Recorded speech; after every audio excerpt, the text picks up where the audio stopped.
أعوذ بالله من الشيطان الرجيم بسم الله الرحمن الرحيم وبه نستعين وهو خير المعين ہم نہج البلاغہ کے کلمات قصار میں سے 8واں کلمہ آج انشاءاللہ مطالعہ پڑھنے کی توفیق دے رہا ہے۔ امام اس کلم میں فرماتے الدنیا لا احد اعارته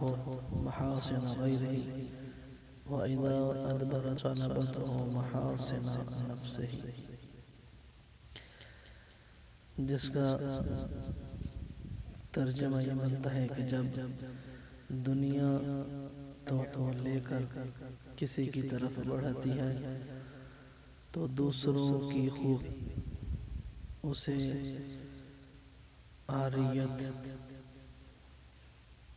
بری اور کم لگنے لگ جاتی ہیں۔ جب اسے رخ موڑ لیتی ہے تو خود اس کی خوبی اس سے چھین لیتی ہے۔ مقصد یہ ہے کہ جس کا یہ دنیا میں اس سے سازگار ہوتی ہے، اہل دنیا اس کے کارناموں کو اس کے افعال کو بڑھا چڑھا کر بیان کرتے ہیں، اور دوسروں کے کارناموں کو صحرا بھی دوسروں کے کارناموں کا صحرا بھی، کیونکہ اس کے دنیا میں اس کے دنیا کے ملبوتے پر باقیوں کے اچھے افعال، باقیوں کے اچھے کارنامے بھی اسی کے سر پہ، اور جس کے ہاتھ میں دنیا نہیں ہوتی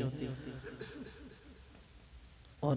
ادبار و نحوست کی گھٹا اس پر چھا جاتی اور بھولے سے بھی اس کا نام زبان پر لانا دیتے۔ اب اس میں لفظ استعمال ہوا اقبلت، اس کا مطلب ہے سامنے، یا بعض دفعہ اس کا معنی لیا جاتا ہے درجات، حسن جمع ہے حسن کی،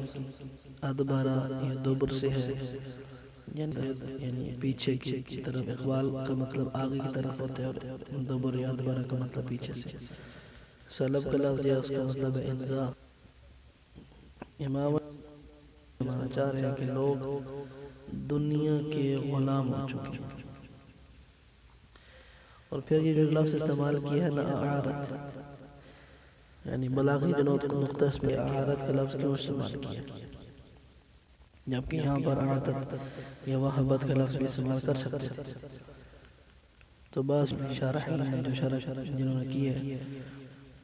انہوں نے کہا کہ ہو سکتا ہے اس لیے کیونکہ یہ دنیا کے کمالات ظاہریہ پر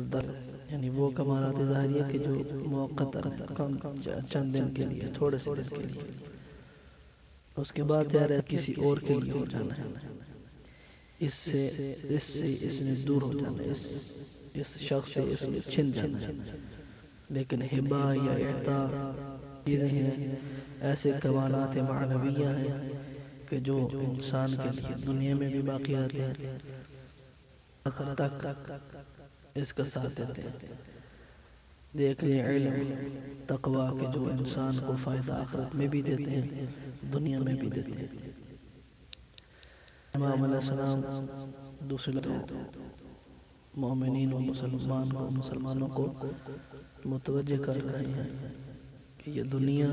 چند دن کی چاندنی ہے، اس کے بعد پھر اندھیرا ہے، لہذا اس دنیا کے پیچھے بھاگنے سے بہتر ہے کہ انسان